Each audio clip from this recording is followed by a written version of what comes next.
안녕하세요 여러분. 지식을 통한 휴식 시뮬레이션 에스프레소의 이정태입니다. 이번 시간에는 선형 시스템 방정식의 해법, 다이렉트 메소드와 이터레이티브 메소드에 대해서 각각 알아보도록 하겠습니다.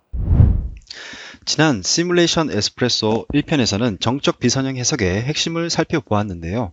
그중 가장 중요했던 내용 중에 하나가 우리가 운이 좋다면 미분 방정식을 행렬과 벡터의 관계로 나타낼 수 있다는 것이었습니다. 바로 이렇게 말이죠. 선형 연립 방정식 System of Linear Equation입니다. K는 행렬, F와 X는 벡터이고 우리의 관심사는 X벡터입니다. 오늘은 K와 F를 알고 있을 때 이것을 어떻게 계산하는지 알아보겠습니다. 이러한 계산은 선형 또는 비선형 정적 해석에 적용됩니다. 선형 정적은 한 번만 계산을 하고 비선형 정적 해석은 K가 변해감에 따라 여러 번 계산하는 것이 차이점이라고 할 수 있습니다. 자, 이제 일반적으로 많이 쓰이는 표현으로 알파벳만 변경해서 다시 적었습니다. 일단 이걸 풀어서 X를 구해야 하는데 이렇게는 풀 수가 없죠. 사실 우리는 이 문제를 푸는 방법에 대해 고등학교 수학 시간에 왜 배웠는지 몰랐을 뿐이지 다 배웠습니다. 역행렬이라는 개념을 활용해서 말이죠. 우선 매트릭스라고 하는 것은 무엇일까요? 선형 대수학에서 매트릭스라고 하는 것은 어떠한 벡터를 선형 변환하여 또 다른 벡터의 형태로 바꾸는 도구를 의미합니다. 방금 보신 영상은 기저 벡터를 변환하고 스케일링한 과정입니다.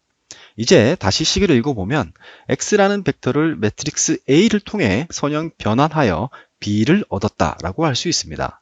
그런데 문제는 우리는 B가 아니라 X를 알고 싶죠. X벡터는 어떻게 구해야 할까요? 변환을 취소하는 방법을 활용하면 되죠. 만일 행렬이 특정 벡터를 변환하여 이와 같은 새로운 벡터를 얻었다면 반대로 원래의 자리로 돌아가는 역변환 행렬도 있을 수 있을 겁니다. 이게 바로 역행렬, 인버스 매트릭스의 개념이죠. 당연한 것이지만 변환을 하고 다시 역변환을 하면 아무 일도 일어나지 않습니다. 따라서 양변의 역행렬을 취해주면 좌변에는 아무 일도 일어나지 않으므로 무시할 수 있기에 X벡터를 이와 같이 구할 수 있습니다. 단 역행렬이 있어야 가능한 연산이죠. 만일 변환한 후 차원이 뭉개지게 되면 다시 되돌아갈 방법이 없습니다. 즉 역변환을 할 수 없다는 뜻이죠. 역변환을 할 수 없다는 것은 역행렬이 존재하지 않는다는 뜻이기도 하며 행렬식인 디터미넌트가 0이다 또는 아니다라는 의미를 시각적으로 보면 이러합니다. 지금 뭘 하고 있는지 잊지 않기 위해서 잠시 말씀드리면 우리가 지금까지 화살표로 봐와서 이게 뭔가 싶겠지만 행렬과 벡터를 아주 큰 n차원으로 확대하고 1편에서의 이야기를 되짚어 보면 벡터 X를 구하는 것은 이산화된 미분 방정식의 매우 짧은 순간 또는 일부분을 나타내는 선형 대수 방정식의 해를 구하는 것이라고 할 수 있습니다. 그럼 앞서 본 것처럼 역행렬만 구하면 시스템 오브 리니어 이퀘이션을 풀 수 있습니다. 그런데 문제는 이러한 역행렬을 구하는 것이 쉽지 않습니다. 사실 실제 FM 솔브들이 이러한 방식을 똑같이 취하는 것도 아닙니다. 강성 행렬 A를 구하는 것도 그렇게 고통스러웠는데 이 선형 연립 방정식을 풀어내는 것 자체도 힘든 일이죠. 그 이유는 생각보다 매트릭스 A는 어마어마하게 크고 행렬의 특성에 따라 연산이 힘든 경우도 있기 때문입니다. 실제 FM 솔루션들이 해를 계산할 때 활용하는 방법인 다이렉트 메소드와 이터레이티브 메소드라는 기법에 대해 개략적으로 알아보겠습니다.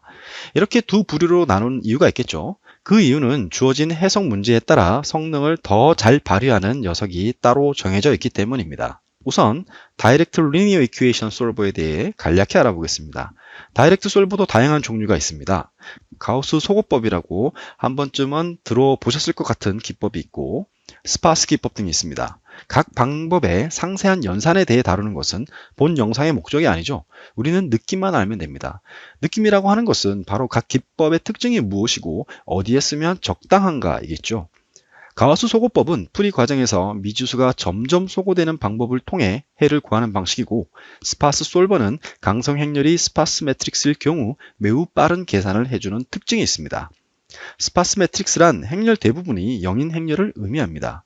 이와 같은 스파스한 스티프니스 매트릭스는 유한 요소 모델이 스페이싱 프레임, 스포크드 휠 형태 등의 빔이나 트러스로 구성된 모델, 얇은 형태를 나타내는 쉘 모델 등이 이러한 행렬 특성을 갖는다고 합니다. 한편 다이렉트 메소드는 한정된 프로시저에 따라 일단 계산이 되면 정확한 해를 주는 특징이 있습니다. 그리고 계산 시 많은 저장 공간을 필요로 하는 특징도 지닙니다. 반면 이터레이티브 메소드는 말 그대로 반복 계산을 통해 근사해를 얻는 방법입니다. 대충 이니셜 값을 주고 오차가 내가 원하는 만큼 줄어들 때까지 반복해서 계산을 하는 형태를 이터레이션이라고 할 수 있을 것 같은데요. 이터레이티브 솔버는 다이렉트 솔버와는 달리 스파스하지 않은 강성 행렬을 지닌 모델에 적용하는 것이 효과적이라고 합니다. 깍두기 모양의 솔리드 요소들이 치밀하게 연결되어 있는 블록 타입 스트럭처가 이에 해당됩니다. 이터레이티브 솔버이기 때문에 당연히 수렴, 컨버전스라는 개념이 수반되어야 하죠. x를 구하는 과정에서 체크를 해봅니다.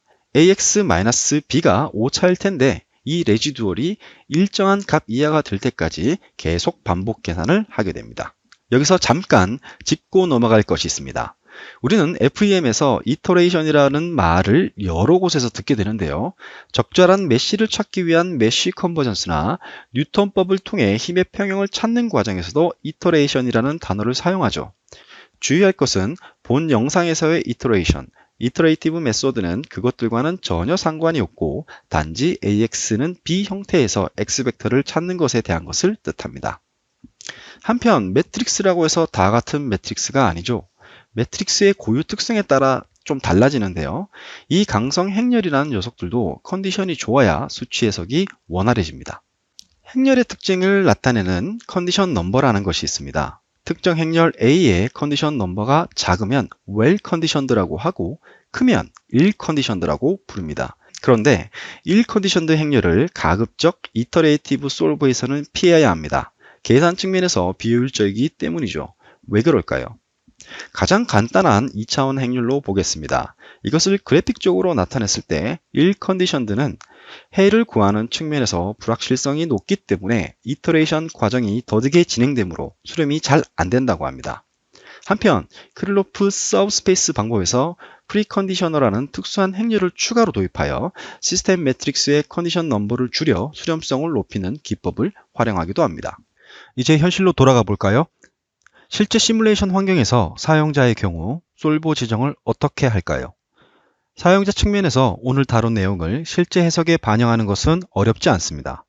아바쿠스 CAE의 경우 해석 스텝 정의 시 이퀘이션 솔버를 다이렉트 스파스 또는 이터레이티브 중 선택할 수 있도록 구성되어 있고 3D 익스피리언스 플랫폼의 구조 해석 롤의 경우 손쉬운 사용이라는 목표를 하고 있는 만큼 사용자가 고민하거나 선택하지 않아도 내부적으로 알아서 솔버를 선택 후 해석을 수행합니다. 해석을 하다 보면 가끔씩 듣거나 보게 되는 다이렉트 또는 이터레이티브 솔버라는 용어, 그것에 대한 개념 및 이론, 그리고 활용에 대하여 오늘 살펴보았습니다. 겨우 알파벳 3개로 구성된 별것 아닌 것처럼 보였던 시스템 오브 리니어 이퀘이션, 알고 보면 그 뒤에는 많은 연산과 기법들이 존재했습니다. 네, 오늘은 선형 시스템 방정식의 해법인 다이렉트 메소드와 이터레이티브 메소드에 대해서 알아보았습니다. 다음 이 시간에는 정적, 동적, 선형, 비선형 해석의 구분과 개념이라는 주제로 다시 한번 찾아뵙겠습니다. 끝까지 시청해 주셔서 감사합니다. 행복한 하루 보내세요.